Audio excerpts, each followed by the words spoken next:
Aniq bilaman, Termizda bunaqangi pitsa yemagansiz. Bugun Termiz shahrida yangi ochilgan Yebko'r kafesidan birgalikda biqin qilamiz. Qani bo'lmasa, ketdik. Sizlarga hozir bitta sirni aytaman. Hozir reklama qilayotgan pitsalarimizni Termizda hech qayerda yeb ko'rmagansiz. Birinchi bo'lib, kurica с грибами pitsamizdan biqin qilamiz.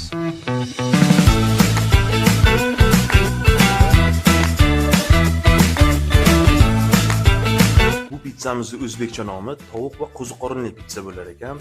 Ta'miga umuman gap bo'lish mumkin emas. Buni faqat yeb ko'rish kerak. Endigi navbat pepperoniga.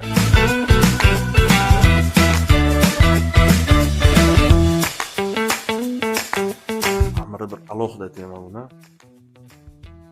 Me'daga tegmaydi bu xamirlar. Mana bir sildoq qiladi.